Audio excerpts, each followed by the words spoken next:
человек не новой нефтяной промышленности и уроженец этих мест, вы его все знаете. Руслан Беков стал новым гендиректором компании «Ингнефть». Глава Ингушетии представил его коллективу. Хотел вот такую поймать щуку. Это была щука, и я хотел ее поймать.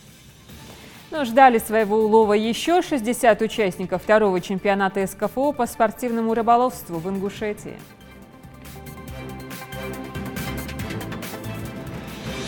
Проехать невозможно, пройти здесь просто нельзя. Вот посмотрите, это улица Сулумбека Хаджи Евлоева. Что на этот раз под наблюдением у корреспондентов информационного отдела. Марина Муталиева с еще одной порцией видеообращений.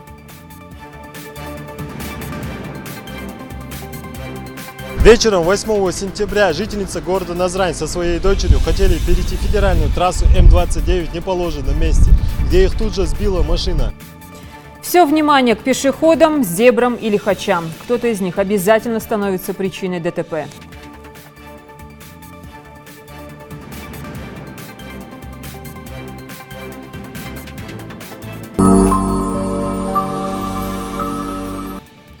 Вы уверены, что знаете готический стиль? Сюжет-зарисовка от Заримы Евлоевой перевернет устоявшиеся понятия.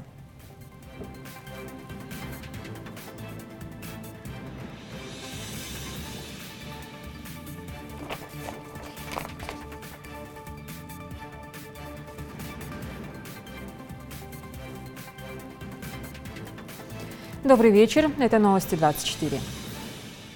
В Москве проходит международная специализированная выставка импортозамещения. Ее значительную часть занимают коллективные экспозиции регионов России, которые представляют предприятия, организации и ведомства, занимающиеся разработкой и внедрением импортозамещающей продукции. Ингушетия демонстрирует товары брендов 20 наименований, среди которых молоко Ингушетии, вода Банхи, Элитстрой, швейное объединение, агрокомплекс Сунжи и многое другое.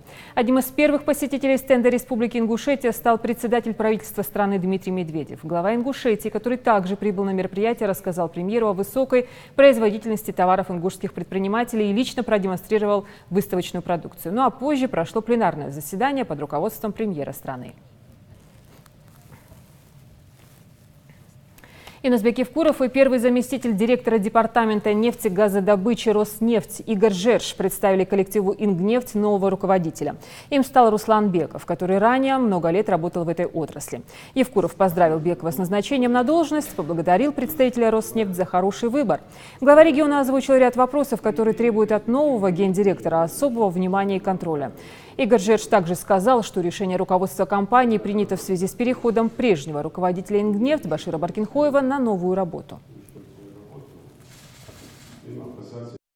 Руслан Сулманович, он человек не новой нефтяной промышленности и уроженец этих мест, вы его все знаете.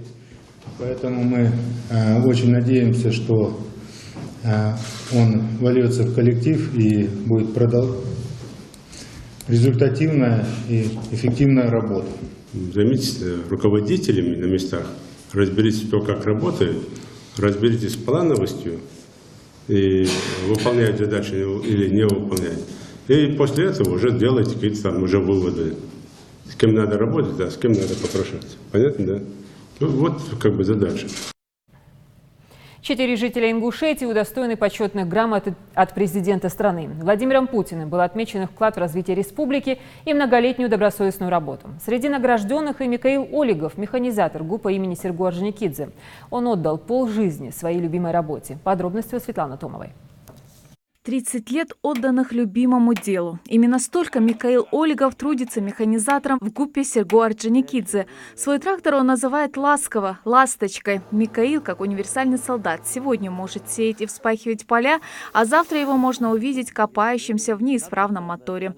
Пожалуй, это единственный работник, который в починке коробки передач сельхозтехники может прийти на помощь и коллегам из других фермерских хозяйств. На самом деле, сюда, Бог что сокет техника.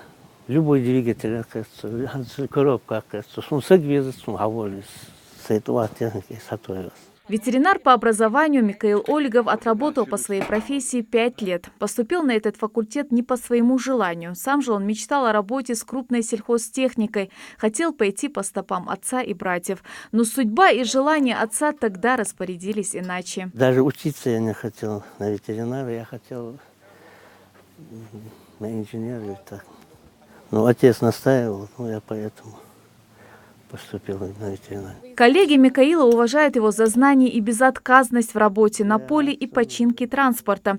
Если из других ГУПов его просят помочь с ремонтом техники, то в своем хозяйстве он будет работать даже ночью, чтобы не сбиться с основного графика. Как специалист он высшей категории специалист. Он практически с любой техникой справляется отлично. И как механизатор работает день и ночь. Грамотно, конечно, заслуженно. Если ему не дать, это практически никто не заслужил в этом хозяйстве. О своей почетной грамоте от президента страны Владимира Путина Микаил Ольгов говорит с присущей ему скромностью, но при этом отмечает, что вот этим вспаханным полям он отдает много сил, и, как видно, это не осталось незамеченным. Я не думал, что меня наградят. Я даже не ожидал такое. Но мне приятно было очень. Как вы считаете, заслуженная награда? Заслуженно. Я же работал 30 лет в одном и том же хозяйстве по разным профессиям. Даже выбрал это. Стал механизатором. Быть механизатором – это значит отдавать колоссальные силы своей работе, трудиться порой от рассвета до заката. Такой почетной наградой глава государства отметил, что эти люди каждый день подают яркий пример для подражания. Светлана Томова, Аслан Героев. Новости 24. Сельское хозяйство и переработка, пищевое производство и продукты питания, строительство и технологии IT. Все эти сферы будут представлены на 4-м многопрофильном экономическом форуме и выставке «Деловая Ингушетия-2017». Он пройдет в Назране с 25 по 26 сентября. В форуме примут участие около 150 предприятий и компаний из разных субъектов страны. Среди них компании, производящие продукцию в рамках программы импортозамещения. Уже на сегодняшний день заявки на форум прислали представители бизнеса из Москвы, Ставрополя, Пятигорска, Ростова и Чеченской Республики. Главная цель форума – подписание взаимовыгодных соглашений, налаживание сотрудничества местных производителей с коллегами из других регионов. Свой первый урожай готовится собрать в тепличном комплексе «Экопродукт». Официальное открытие предприятия запланировано на октябрь. Это 10 теплиц на территории Малгобека площадью 4 гектара. Вырастить натуральные овощи – главная задача работников комплекса. Пока делают акцент на томаты, затем возьмутся за лук, зелень, кабачки и болгарский перец. Репортаж нашего корреспондента Жаридат Халхоевой. Сельским хозяйством Бехкан Кастоев занимается не первый год. Он успешно развил свой агрохолдинг в Нижнегородской области. Идея создать такое предприятие в родной республике зародилась у Бехкана давно. Главная задача, говорит предприниматель, вывести свой продукт как бренд именно в нашем регионе и обеспечить жителей натуральными овощами местного производства. Мне не сколько прибыль интересует, меня интересует именно та задумка, чтобы население, насколько я смогу это сделать, действительно накормить нормальным, экологически чистым продуктом, который растет именно из земли, получает все питательные элементы, которые Всевышний заложил в это дело. Пока здесь только одни помидоры. 2 гектара закрытого грунта высажены томатами сорта Paradise Delight, который введен агрономами Голландии и Китая. Культуры обладают высокой урожайностью и устойчивостью к болезням. Они не требуют каких-то особых затрат для выращивания. Главное – поддерживать температуру и определенную влажность. Для этого здесь предусмотрены все условия. Теплица оборудована автоматизированной системой подачи воды, пропитанной витаминами гумата калия и натрия. У меня поставлена задача перед директором, чтобы максимально было только биологические, без всякого химических применений. Фитоспорины, гуматы, байкалы, которые заражают почву полезными микроорганизмами, которые нам помогают вырастить такую качественную продукцию. Хотя плоды еще зеленые, урожай планируется собрать уже в конце этого месяца с первого посева. Ожидает получить около 600 тонн томатов. 3 степени очистки, можно так сказать. В первую очередь это идет у нас прополка самого урожая. Вторая очередь это подвязка, так как наша культура, именно томат, имеет тенденцию роста до 2 метров. Они их с каждым днем, через день, все выше и выше подвязывают. И третья степень у нас идет обламка пасынков. На сегодняшний день в предприятии задействовано более 50 квалифицированных специалистов различного направления. Отбор работников был принципиальный, привлечены в основном местные жители. Мы сегодня стараемся обеспечить людям и бесплатный транспорт, и обед бесплатно мы предоставляем, все необходимые, можно так сказать, услуги для нормальной работоспособности нашего предприятия. Тепличный комплекс практически готов к полноценному запуску. В дальнейшем, помимо помидоров, здесь будут выращивать лук, зелень, кабачки, болгарский перец и клубнику. Ну а открытие агрокомплекса планируется в следующем месяце. Райдат Холухоева, Рамазан Зурабов, Новости 24. В Ингушетии сегодня прошел второй чемпионат Северокавказского федерального округа по спортивному рыболовству. Поудить приехали около 60 участников из разных субъектов страны от мала до велика. Карп, сазан, белый амур или старый носок, кому как повезет. Главное – спокойствие и полная концентрация. Репортаж Саида Куштова. Мухаммад свои 8 лет к рыбе подход знает, но сегодня она явно не в настроении. Приходится ждать, а время ограничено. Чтобы заполучить самый весомый улов, участникам большой рыбалки дается всего пару часов. Я хотел вот такую поймать щуку. Это была щука, я хотел ее поймать. Это была щука. Только она ошкотила нас с папой. Попытаемся еще раз поймать ее. Адам Челиев – рыболов со стажем. Этому хобби он отдал 27 лет и в ловле знает толк. Хотя здесь мало рыбы, сетует он. Но свой улов не упустит, тем более, когда уже клюет. Часы ожидания и 3 пойманных рыбы. Впрочем, для Адама главное не победа, а сам процесс. Клев сейчас слабый и очень. Чемпионат организовать мой яцар. После этого что каскас хор бадр. Клев сейчас слабый, они чар чакез был пруди. Они халха сундук надо пруд чарли савусу. Толстой белый амур, сазан, карп, лукчо, бах чар холуруш хамалват. Да, анздахаш вообще кашра, ашхеч хамият. И действительно, рыбку из пруда без труда не выловить. Максим Ларионов приехал на чемпионат из Пермской области и уже успел словить несколько рыбешек. Но для победы нужно выловить рыбу больше 3 килограмм. Но важнее, что ожидание очень умиротворяет душевно, говорит рыбак. Рыбачу я давно, с лет 13, уже лет 20 занимаюсь этим. Увлекался, как бы не спортивно, а так для себя. Увлекался, а тут к друзьям в гости приехал. Вот сказали, чемпионат там проходит. Решил попробовать, порыбачить. Что получится. Вроде бы пока ничего, клюет, немножко ловим. Кому-то рыба сама шла в руки, а другие оставались ни с чем. А чтобы гости не томились в ожидании, для них накрывают на стол. В скором времени отведают национальные чапельки и отменный плов. Чемпионат такого уровня «Большая рыбалка» в Ингушетии проходит 2-й год подряд. На этот раз он объединил больше 60 участников из разных регионов. Цель мероприятия – популяризовать этот вид спорта в регионе. Для этого планируется уже в следующем году запустить в пруд больше обитателей – карпа, сазана и белого амура. Буквально на днях я уже наметил провести совещание именно по рыболовству. Я думаю, что наши граждане мне в этом вопросе активно будут помогать и помогут. Я думаю, что мы запустим хорошую рыбу и очистим пруд. Я думаю, что у нас будет комфортно для спортивного рыболовства и для простых жителей нашего города, чтобы они в вечернее время могли свободно прийти, посидеть, порыбачить. Победители ждут ценные призы и подарки, а также денежное вознаграждение. Саид Куштов, Адам Далаков, Новости 24. Спецпроект информационной службы НТРК Ингушетия под наблюдением уже помог рассмотреть ряд конкретных видеообращений от жителей республики. Кто-то жалуется на разбитую дорогу, других не устраивает уровень обслуживания в той или иной организации. Каждую проблему корреспонденты озвучивают и концентрируют на ней внимание профильных ведомств. Вот еще одна подборка от Марины Муталиевой.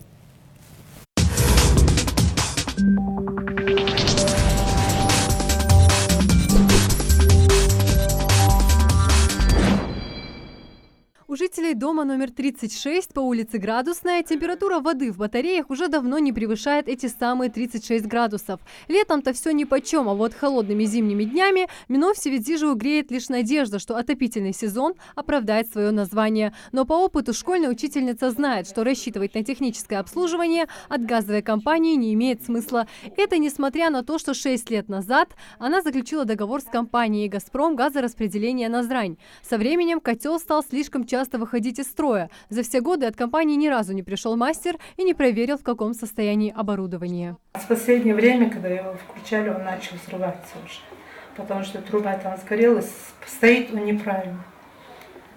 И я его выключила и не включала. Обратилась 4 раза, была в газовой службе, они каждый день мне обещают прислать мастера. После тщетных попыток привлечь к работе сотрудника газовой компании, Миновси обратилась к частным мастерам. Котел ремонтировали неоднократно и платно за 1500 рублей. Более того, специалисты сообщили, что оборудование изначально установлено с нарушениями, а его качество оставляет желать лучшего. Крышка не закрывается, трубу мы поменяли, потому что тоже она испортилась. Не горел котел у меня, я его выключила.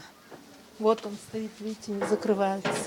Вот эта крышка так и стояла. В то время как Миновси была на работе, соседи слышали странные хлопки. Потому включать котел женщина опасается, а совсем скоро начнутся холода. А вот этот человек всем ходит котлы делать. Вот с которым стоит Магомед Даулбеков. Вот. И им всем на проблема лая тоже. Котел, а вот. Чуть-чуть ветер подует сразу.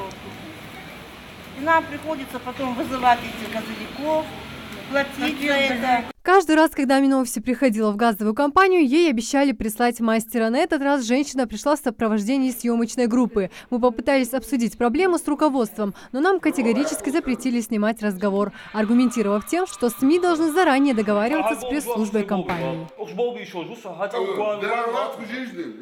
раз говорю, у меня корпоративная защита. Я тебе еще раз говорю, езжай туда. Езжайте в Назрань, приходите сюда с представителем СМИ, и я вам любое интервью дам. После недружелюбного приема выясняется, что договор Миновси-Видзижевой якобы признан недействительным. Со слов представителя газовой компании, он запретил своим сотрудникам устанавливать котлы в этом доме, после чего пообещал уволить ответственного за это недоразумение. А женщине предложил обратиться в местную администрацию, что она и сделала. Я тогда сделаю копию вот этой квитанции и копию вот этого лицевого договора вашего первого листа, чтобы у меня были данные, хорошо? И переговорите, разобраться, да, паспорно, даже думаю, или сегодня до вечера, или завтра утром я вам дам результат по этому вопросу. Устроит вас? Предстоит отопительный сезон. Миновси пообещали, что она и другие жители дома номер 36 будут жить в тепле. А мы предлагаем посмотреть следующее видеообращение от жителя сельского поселения Насыркорт. Проехать невозможно, пройти здесь просто нельзя. Вот посмотрите, это улица Сулумбека Хаджи Евлоева. Если брать от Магаз-круга в сторону Назрани, магазин Поиск.ком, вот эта улица. Изначально улица носила название Тенистая, а потом ее переименовали в улицу известного муллы Сулумбека Хаджи Евлоева. По этой улице ходили груженные с глиной машины, они продавили. Она была такая же ровно, как вот можно в принципе показать с той стороны. То есть то же самое. Сейчас это, да, сухая как бы дорога, но мы если пройдем и вот покажете этот момент, там все, кочки, ямки и так далее, и так далее. Здесь, например, вот только на этом пятачке детей 25 как минимум. Половина из них в школу, половина из них в садик, кто-то учится в вузах и так далее. И все они в резиновых сапогах, начиная вот как дожди пойдут, и до самой весны. То есть другую обувь реально нельзя одеть. Дети действительно ходят в школу в резиновых сапогах. Мы попросили Хадижу Дарсигову показать свои. Осенью, когда дождливая погода бывает, мы только в этих сапогах выходим из дома. Без них никак нельзя. Жители этой улицы неоднократно на протяжении 5 лет обращались в местную администрацию. Результата пока нет. Они надеются, что соответствующие органы увидят это обращение и предпримут меры. Хотя я стараюсь проехать более мягко, но не получается. И представьте, это все после дождя. Марина Муталиева, Аслан Героев, Новости 24.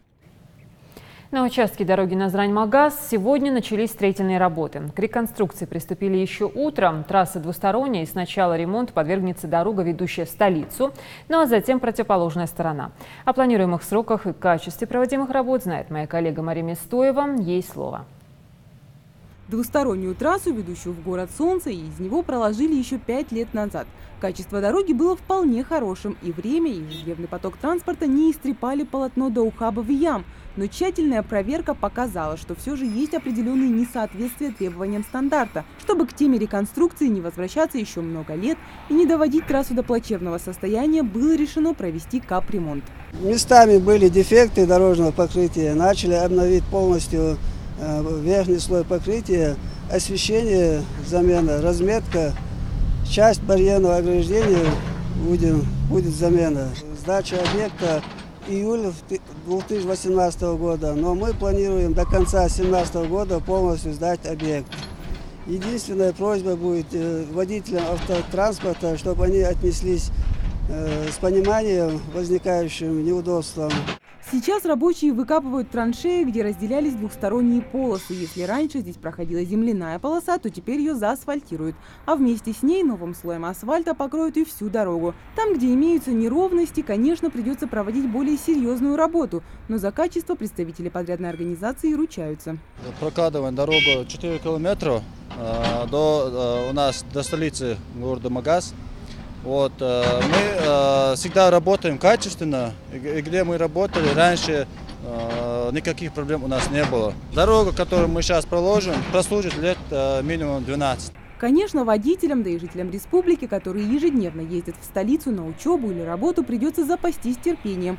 И лучше выезжать из дома пораньше, чтобы не опоздать к началу рабочего дня. Усмирять горячий нрав некоторых автовладельцев и следить, чтобы на этом участке дороги не образовывался транспортный коллапс в часы пик, будут следить инспекторы ДПС. Хотя на этой дороге круглосуточно и в любую погоду дежурят наряды полиции и регулируют движение. На данном участке дороги обстановка утяжелилась тем, что ведутся дорожные работы и огромный поток машин, идущих в столицу и из нее. Мы работаем, чтобы не создавались пробки, будем штрафовать нарушителей. И огромная просьба к водителям не нарушать правила дорожного движения. Росавтодор и сотрудники ДПС призывают водителей к взаимному уважению и пониманию, ведь реконструкция ведется именно для их будущего комфорта. Как говорится, тише едешь, дальше будешь. Мария Местоева, Магомед Урусханов, Новости 24. Добраться до пункта назначения и остаться в живых. Безопасно перейти дорогу, как выяснилось, может не каждый. Кто-то опаздывает и игнорирует пешеходный переход. Другие бы и рады по нему перейти, но разметки просто нет. Есть и категория людей, которым просто не повезло, и они, к сожалению, случайно становятся жертвами ДТП. Но в любом случае статистика не радует. В ней попытался разобраться Саид Куштов. Я хочу обратиться насчет этой трассы. У меня в школу вон туда ходят дети. Я очень большим риском, как будто до фронта отправляю детей. Можно что-нибудь предпринять, я не знаю, что можно сделать, чтобы это обезопасить, этот кусок. По крайней мере, оттуда летят машины, там никакого радара нету. Жители переходят дорогу в этом месте частенько, на свой страх и риск. Пешеходного перехода и светофора здесь нет. С этим вопросом Аида Айдамирова, да и многие местные жители не раз обращались в компетентные органы. Ведь самой провожать детей в школу не всегда получается.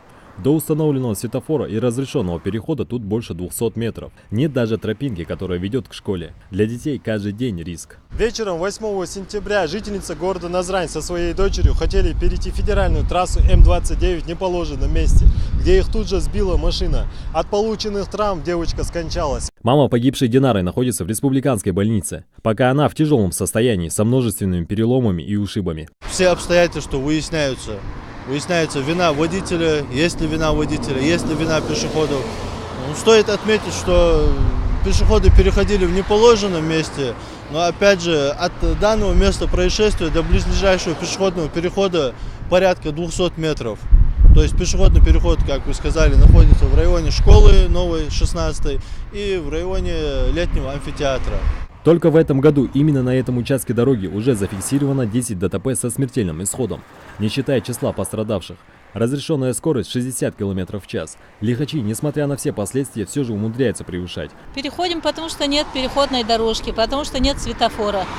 А добираться до работы на чем-то нужно. Поэтому, рискуя жизнью, все переходят вот так дорогу.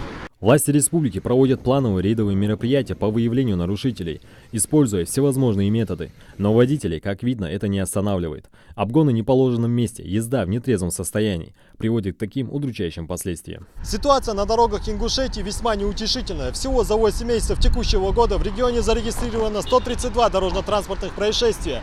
Погибло 42 человек, травмировано 232. Саид Куштов, Майбек Миржоев, Новости 24.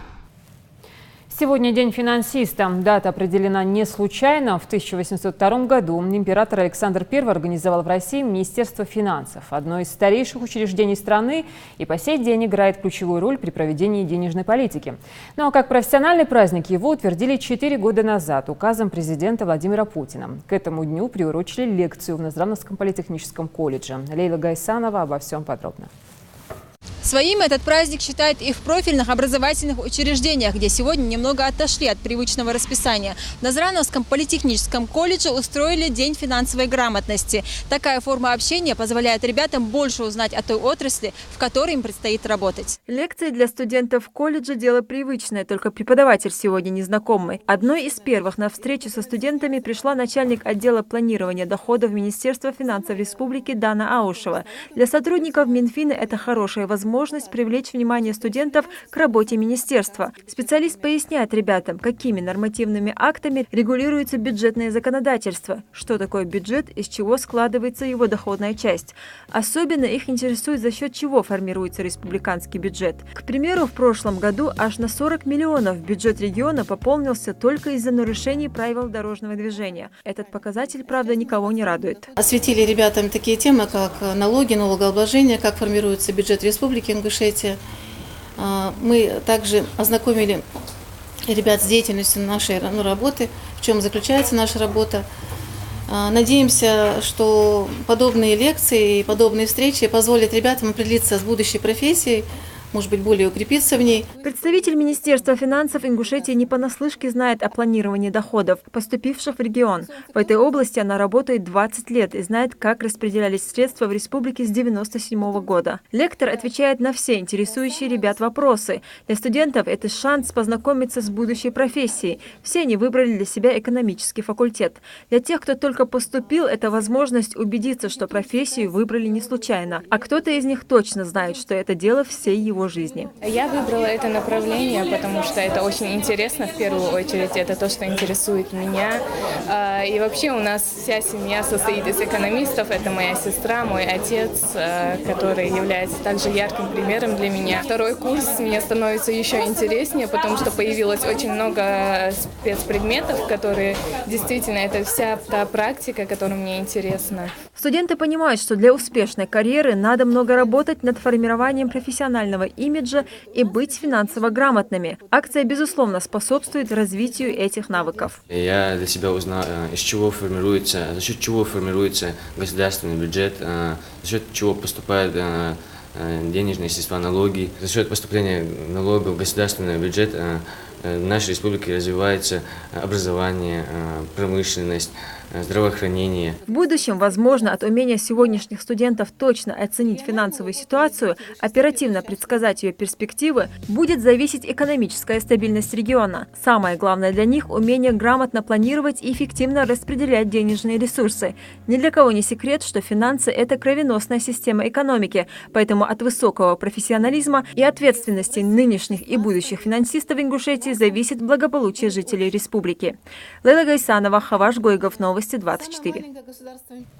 К 80-летию со дня рождения Абу Мальсагова в Национальной библиотеке прошел вечер памяти. Ученый, педагог, литературовед, член Союза журналистов России. Этот человек почти полвека посвятил развитию национальной литературы. В его честь организовали выставку, на которой были представлены произведения писателя и материалы о его жизни и творчестве. Мака Келиматова подробно. Ученый, педагог, литературовед, член Союза журналистов России. Абу Мальсагов родился 12 сентября 1937 года. Начало его литературной деятельности относится еще к студенческим годам. Именно с тех пор он выступал в периодической печати с рецензиями, критическими обзорами и литературоведческими статьями. Он автор многих учебников, хрестоматий, программ и учебных пособий по ингушской литературе для школьников. На его трудах выросло несколько поколений ингушей. Научные и публицистические статьи, очерки, стихи и рассказы Мальсагова печатались в различных сборниках, газетах и журналах, переводились на многие языки народов СССР. Сегодня среди нас нету, чтобы можно было сопоставить по значимости таких критиков, литературоведов, которые анализировали бы, не просто анализировали, а жили бы и влияли бы и на это, даже на творчество и живущих, и на творчество тех, кто ушел. 80-летний юбилей со дня рождения известного литературоведа уже по традиции отмечают в кругу друзей и близких. Сотрудники Национальной библиотеки также подготовили памятную выставку, на которой представлены произведения автора, ценные материалы о его жизни и творчестве. Для нас очень важно и символично, что вот этот юбилей пришелся на юбилей нашей республики, 25-летие, которое мы празднуем в этом году, и что юбилей человека, который очень большой вклад внес с самого начала становления нашей возрожденной государственности в культурное строительство, в науку, в образование нашего народа. Пожалуй, один из самых весомых вкладов ученого-публициста, внесенный им в развитие ингушской литературы, журнал «Литературная Ингушетия».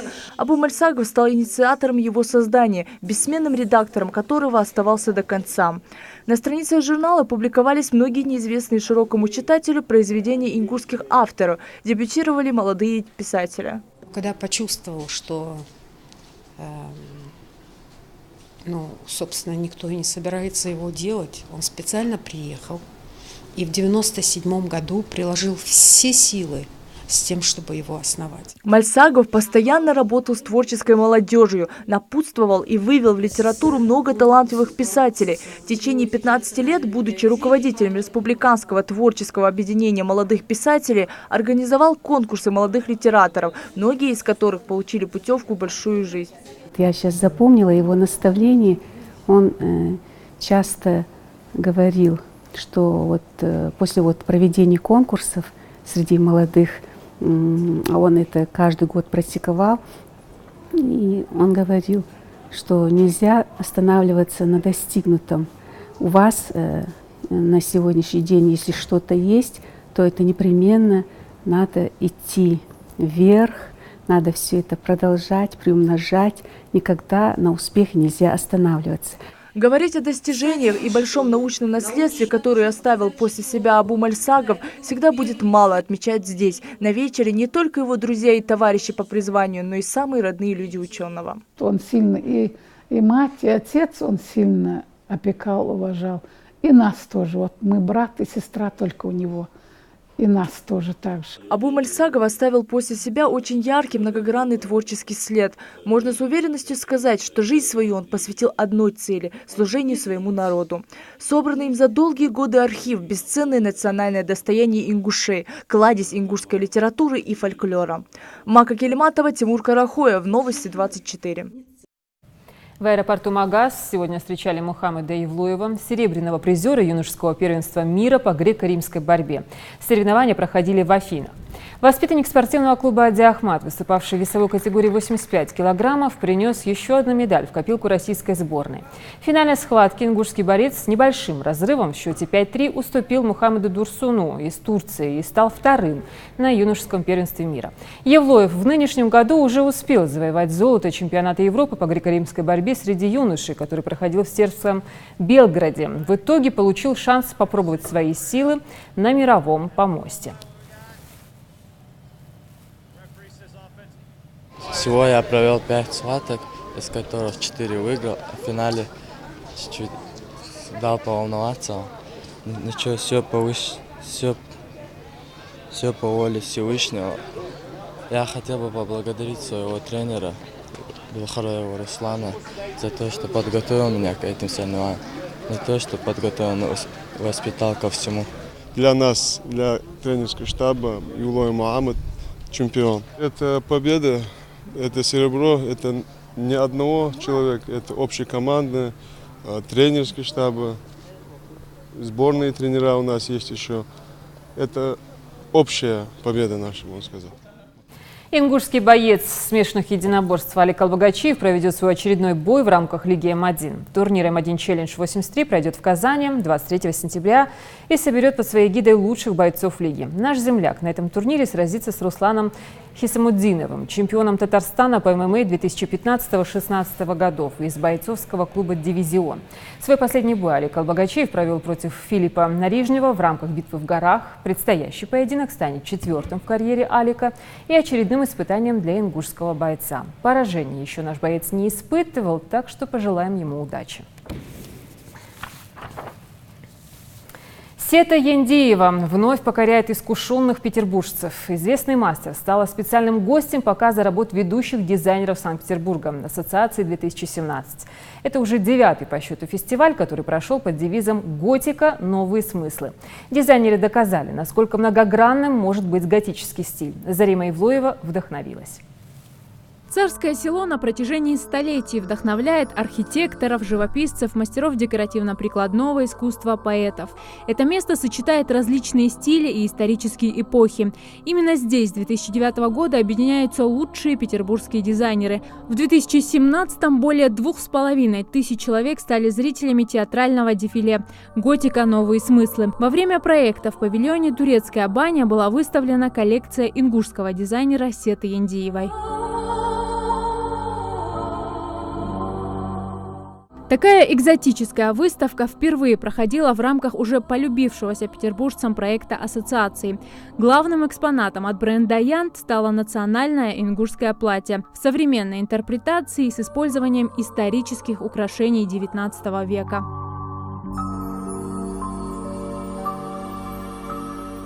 Бренд Янт стал широко известен в 2015 году.